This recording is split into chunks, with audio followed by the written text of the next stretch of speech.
Guys, Assalamualaikum, selamat pagi dan salam sejahtera. Update untuk Euro USD especially untuk batch Jun yang saya sedang ada kelas sekarang ni. Okay, baik.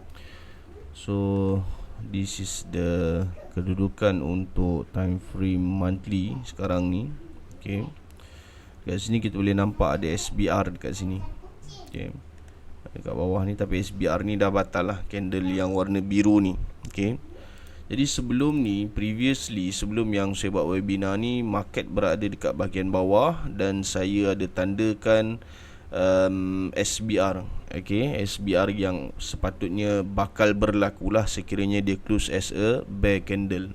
Okay, so atas ni SBR saja saya marking dekat situ sebab that is actually a psychology price, yang mana akan berlaku macam sangkut lah. Kalau sekiranya dia nak hold the price ke bawah, dia akan close lebih rendah daripada kedudukan SBR. Dan sekiranya Euro USD nak membuat kenaikan, dia akan hold the price lebih tinggi daripada kedudukan harga yang berwarna hitam ni ataupun SBR ni tadi. Actually dia bukan SBR lah, sebab current candle ni masih lagi belum close as a bull candle dan berada lebih rendah daripada kedudukan SBR. So dia bukan SBR, tapi it is macam mana kata satu psikologi price yang penting untuk kita menentukan ke mana arah pergerakan untuk Euro USD. Okay, baik. So sekarang ni saya teruskan dengan time frame weekly. Okay, untuk time frame weekly, okay, daripada atas turun sampai ke bawah, kita boleh nampak potential point of pullback, potential point of retracement dan sebagainya. Tulisan ni merupakan tulisan untuk time frame weekly sahaja. So ini merupakan potential reversal point ataupun pullback ataupun retracement point untuk weekly sahaja. Okay, baik, so ini keadaan untuk Euro USD bagi time frame weekly. Kita boleh nampak daripada lower low yang bawah ni, andaiannya ialah berlaku lower high dekat sini. Okay, lebih kurang gitulah. Tapi dalam masa yang sama, sekiranya tuan-tuan dan puan-puan perhatikan, di sini sebenarnya telah pun wujud satu struktur baru pada time frame weekly. Satu minor structure dekat time frame weekly dekat sini. So this is macam mana kata, time frame weekly punya minor structure. Okay, so saya akan buat dia step by step. Saya tak nak terus macam mana kata saya tak nak terus plotting dia based on apa yang saya nampak. Saya buat dia step by step. Macam mana yang dikatakan step by step tu? Okay, sekejap Okay, lower low yang dekat bawah ni dengar betul-betul. Lower low yang dekat bawah ni, actually yang ni untuk main structure yang besar dekat belakang ni, yang atas ni. Okay, lower low yang berada di bahagian bawah ini sebenarnya dia punya pasangan lower high sepatutnya berlaku di sini. Okay, dekat sini yang weekly ni. Kerana SBR ini masih lagi belum berlaku sebarang retracement, so sebab tu saya buat daripada sini dia naik ke atas. Okay, selesai dekat situ. Cumanya masalah dia sekarang ni ialah untuk time frame weekly sendiri telah pun wujud satu minor structure dekat bahagian bawah ni. Ini dah tak jadi minor dah, ini dah jadi current structure dekat bawah ni. Okay, dekat sini dia dah jadi current structure dekat sini. So yang ni weekly, ni dia. Okay, and then yang bahagian atas ni pula merupakan previous structure untuk time frame weekly yang dekat bahagian atas ni. Selesai dekat situ. Okay, baik. Sebelum kita target dia akan pergi kepada lower low yang ini, this is my target. Okay, saya target dia pergi kat sini, dia akan cari sini, then dia akan slowly naik dan seterusnya lah. Sebelum saya target dia pergi dekat situ, ini yang saya katakan sebagai step by step tu. Macam mana? Okay, dekat sini ada satu SBR weekly, dekat sini, Jadi apa yang saya akan buat ialah saya hanya akan mengandaikan bahawa dia hanya akan naik sehingga ke SBR ini sahaja. Macam tu je. Saya tak nak aim dia tinggi-tinggi, saya just aim dia sekadar itu sahaja. Dan sini ada RBS, okay, RBS to B. Dan dia akan berlaku reflection di sini dan seterusnya meneruskan pendakian ke atas.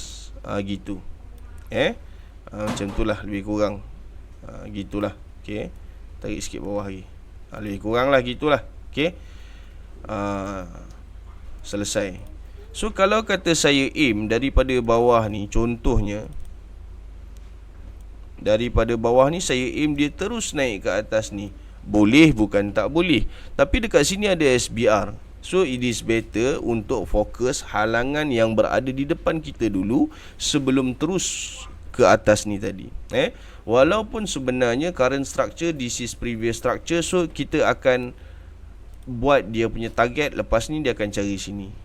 Lepas dia cari situ dia akan cari sini dan seterusnya sampailah ke atas-atas tu kan. Tapi sekarang ni ini time frame weekly guys. So pelan-pelan ambil satu-satu, step by step. So andaian yang seterusnya berlaku kedudukan high-high ialah di sini. Ni target dia. Itu pun belum tentu jadi. Kenapa belum tentu jadi? Hari ni 17 hari bulan 6, okey. So kita ada 9 hari lagi untuk trading bagi bulan Jun. Kita nak kena tengok juga macam mana closing candle bagi Euro USD untuk bulan ni, okey. Dan saya turun time frame yang lebih rendah, iaitu time frame daily. Baik. Kalau kita perhatikan untuk time frame daily pula, okey, ni current structure yang mana sebelum ni uptrend tu, okey. Low high, higher low, higher high dan sebagainya. So yang ni SBR dia dah batalkan. Okey. SBR ini masih lagi belum berlaku pembatalan. Okey, SBR ni nampak dia sangkut dekat sini. Yang ni pula RBS monthly yang warna hitam ni, RBS monthly kat sini. Jadi sekarang ni kita memang aim dia meningkat naik. Okey, atas ni high, bawah ni low. Atas ni high, yang ni yang ni saya bubuh dalam candle lah. Okey, high low, lower high kat sini. Okey, sini lower low dekat sini. Yang ni lower low, okey. Allah. Okey, lower low kat sini. Dan bila mana lower low, targetnya berlaku lower high dekat sini. Ni lower high target dia. Jadi kat sini. Okey.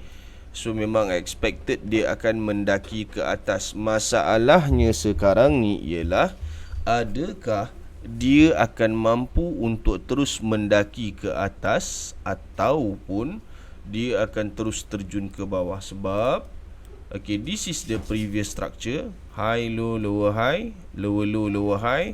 Lower low dia dekat bawah ni. Apakah kemungkinan untuk dia naik buat lower high dan dia terjun balik ke bawah? Ada, bukan tak ada. Jangan kata tak ada. Walaupun kita nampak pro yang dia akan mendaki ke atas, jangan.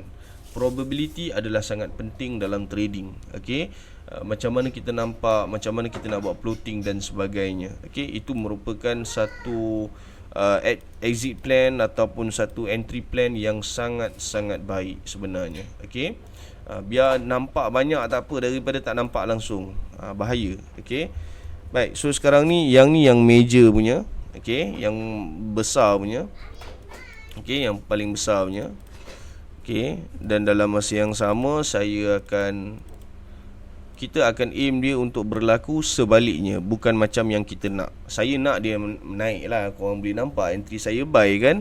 Tapi saya aim dia terjun ke bawah. Bukan aim, sorry. Saya nak saya buat floating, potensi untuk berlaku reversal dia terjun ke bawah. Okay, this is the RBS monthly, SBR monthly. So kena careful dekat sini.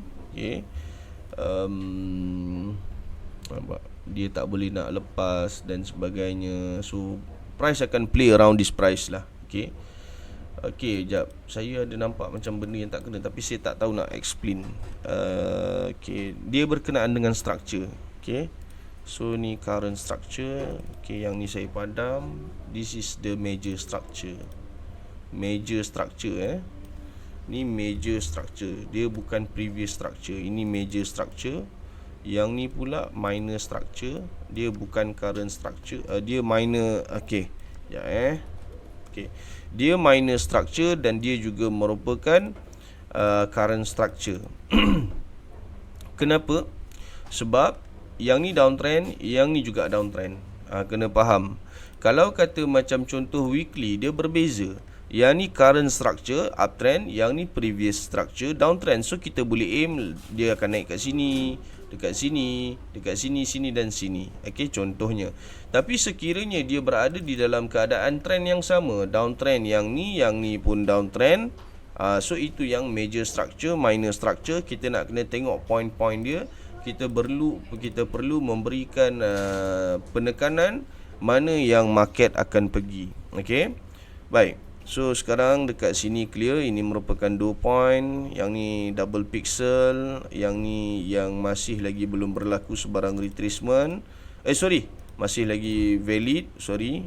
Masih lagi valid. So dah retrace, selesai. Kita buat dia single pixel. Dan kita turun pada time frame yang lebih rendah, iaitu time frame H4. Baik. Semalam dalam kelas saya ada sebut berkenaan dengan macam mana nak kita letakkan target. Actually ada soalan lah daripada Siti Hawa. Macam mana kita letakkan target berkenaan dengan TP, stop loss dan sebagainya. Baik. Dalam keadaan yang semalam, saya ada buat plotting sikit. Yang macam sekarang ni, yang tuan-tuan dan puan-puan boleh nampak, saya ada buat plotting. Dan saya dah terangkan yang mana saya akan target dia staging daripada sini pergi ke sini, seterusnya yang ini dan seterusnya ke atas. Okay. Dan kena ingat, point yang paling penting untuk downtrend ialah point lower low dan low. Okay. So lower low ni dah batal. Okay. Bila mana lower low ni dah batal, actually dia akan jadi macam ni sebenarnya. Gitu. Okay. Makna kata possibility untuk berlaku lower high di sini itu ada, dan selepas berlaku lower high di sini, dan dia akan terjun ke bawah. Penerangan ini sangat penting. Tolong fahamkan baik-baik. Saya ulang sekali lagi. Kejap, nampak H4. Saya nampak tulisan H4. Saya tak boleh nampak tulisan macam ni. Nanti dia akan confusekan saya. Kenapa ada H4 yang masih lagi valid sedangkan candle bull dah terpacak atas ni? Okay. Baik. Baru sedap tengok mata mandang. Baik. So sekarang ni untuk H4. Baik. Yang ni dah batal. So plotting tu dia akan jadi macam ni. Ini lower high dan ini merupakan lower low yang kat bawah ni. Ni saya alih. Yang ni saya alih. Ni dah tak wujud dah ni. Boleh padam dah ni. Okay, saya padam. Ni saya padam. Yang ni pun sama, saya padam. Okay, settle. Okay. Expected dia akan berlaku dekat sini. Sebab apa saya target dekat-dekat dulu. Tapi dia lajak naik lagi atas. Alhamdulillah lah. Okay. Baik. So sekarang ni macam mana Sekejap saya lupa nak terangkan apa tadi. Okay. Let's say dia naik sampai atas ni. Contoh, dia naik sampai sini. Sini lower low, atas ni masih lagi lower high. Itu yang jadi masalah. Macam mana kalau market dia berjaya buat macam ni?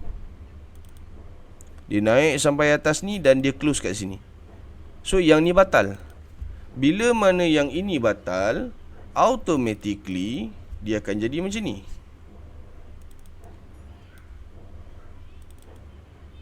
Dia akan jadi macam ni.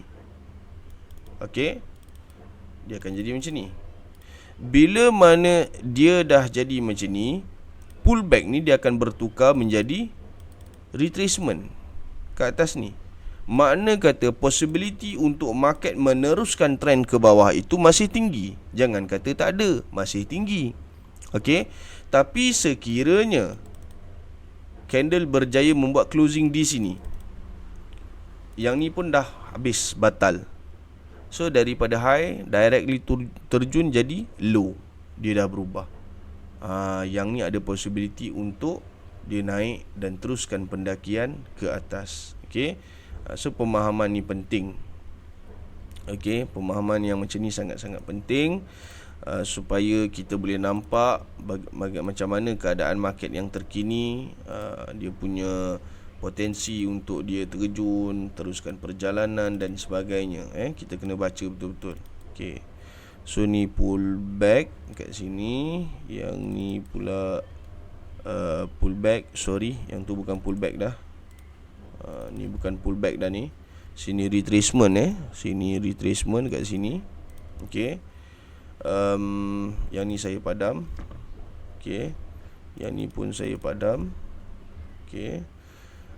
High low, lower high, lower low, lower high, dan terjun ke bawah ni lower low. Okay. Yang ni dua ni pun saya padam. Okay. Dan selesai. Dan sekarang ni kita akan buat marking untuk RBS pula lah. Okay. Okay. So kali ini saya akan memberikan sedikit penerangan berkenaan dengan struktur, tapi berdasarkan kepada time frame yang kecil. Dengar baik-baik. Ni dia strukturnya. Bermula daripada sini. Saya tak boleh, saya dah biasa dengan spek warna yang macam ni. Kalau kata tak nak keliru, buatlah dia pakai warna hitam. Tapi saya tak boleh lah, saya tak selesa. Saya lebih prefer macam ni. Sebab automatically bila saya nampak color tu, dia akan jadi, oh range ni besar, nampak range ni besar. Saya bukan tengok range yang merah, saya tengok range yang biru. Okay, untuk menentukan macam mana kedudukan struktur tu, sama ada dia kuat ke tidak. Saya akan tengok based on yang berlawanan dengan trend. Kalau trend downtrend, saya akan tengok warna biru. Okay. So dekat sini ada satu RBS. RBS bukan tanda dekat sini. Tu dia RBS. Okay, dekat sini. Dan seterusnya pada bahagian bawah ni pun ada RBS. Yang ini pun ada RBS. Supposed to be macam mana kata, saya lupa dah. Retracement. Supposed to be retracement berlaku di sini. Okay, sepatutnya retracement berlaku di sini. So yang ni saya tanda dengan triple pixel. Okay, yang ni sepatutnya double pixel sahaja dekat sini, sebab dia masih lagi belum berlaku sebarang retracement. Okay, yang ni pula kita ambil dia. Saya nak dia berlaku retracement dekat sini. Adakah dia akan terjun di situ? Secara teorinya sepatutnya dia terjun ke situ. Okay, saya nak dia terjun kat sini. Bila mana dia terjun kat sini, potensi untuk dia naik ke atas dan meneruskan perjalanan mendaki itu tadi adalah sangat-sangat baik. Okay, tapi masalahnya kita kena kaitkan juga dengan multi time frame analysis, yang mana di sini wujudnya satu kedudukan SBR monthly dekat sini. Okay, so ada kemungkinan yang dia tak boleh nak turun pun, dia akan sangkut dekat sini, ataupun dia hanya akan pergi dekat RBS yang bawah ni sahaja, dan diteruskan kenaikan ke atas, insyaAllah. Tengoklah mana-mana, kita nak kena monitor. Tapi main dengan cara malas monitor ni, boleh nampak lah macam entry saya sekarang ni bersepah lah. Ni kira ceritanya orang malas nak monitor entry, letak PO tinggal, gitulah. Tapi korang janganlah buat, melainkan yakin, melainkan dah mantap analisis. Bukan saya kata saya mantap, tak, tapi kita selesa. Risiko tu kita boleh terima. Gitu contohnya, kan? So this is the potential point of retracement kat bawah ni. Lower high juga ada kemungkinan berlaku di sini. Okay, ni lower high ni saya padam. Okay, sebab saya nak kena buat struktur yang baru untuk uptrend ni. Okay, retracement ni saya buat warna biru, warna merah, sebab dia terjun ke bawah. Okay, selesai. Okay. Baik. So yang dekat sini pula H4, saya start daripada bawah. Saya start daripada bawah, low. Sepatutnya tulisan ni warna merah ni. Dah tertukar. Tak apa, nanti saya betulkan. Habis recording ni nanti saya betulkan balik. Okay, low, high kat atas ni. High yellow dekat sini. Ni high low dan seterusnya. High dekat atas ni, Allah, high dekat atas ni. Kemudiannya expectation berlakunya high low di mana, antara 2 point ni insya-Allah. Kita tengok dekat mana berlaku high low tu. Okey. Selesai itu untuk time frame H4, dan kita tengok H1 macam mana. H1 banyak sangat, malas nak tengok lah. Lantak ke dia lah. Okay. So saya kira cukup dulu kot setakat ni untuk Euro USD. Tak ada apa dah rasa saya. Yang kita semak balik okay, minor structure, major structure, weekly. Okay. H4. Saya rasa tak ada apa dah lah. Setakat ni itu je kot. Kita tengok GCAT. Okay, ni entry by data. Okay, entry by data, macam mana kedudukan entry. Dan ini pula merupakan analisis untuk GBP CAD based on BADA. Okay, high low, lower high, lower low, lower high, lower low, lower high, lower low. Okay, sekarang ni dia nak buat lower high. Dan sini ada SBR monthly dekat sini. Okay, tu dia SBR monthly tu, nampak? Okay, so ada potensi yang mana dia akan meneruskan terjunan ke bawah. Tu dia. Dan actually this is the last price dah pun sebenarnya untuk GBP CAD. Okay, tengok kalau kata yang ni pula. Saya ambil dia punya ni shadow bawah ni. Tak ada dah pun. Semua dah. Oh, yang ni belum berlaku retracement. Allah. Jam. Kat mana tadi? Sini apa? Boleh lah tu. Ni belum berlaku retracement yang ni. Okay. Okay, jom kita tengok balik entry tadi. Takut dah lari dah. Ni dia 160654. Okay, dan selesai. Okay. Baik, sekadar itu dulu setakat ni. Nanti saya akan share template untuk batch Jun 2022. Semoga bermanfaat. Assalamualaikum warahmatullahi wabarakatuh dan salam sejahtera.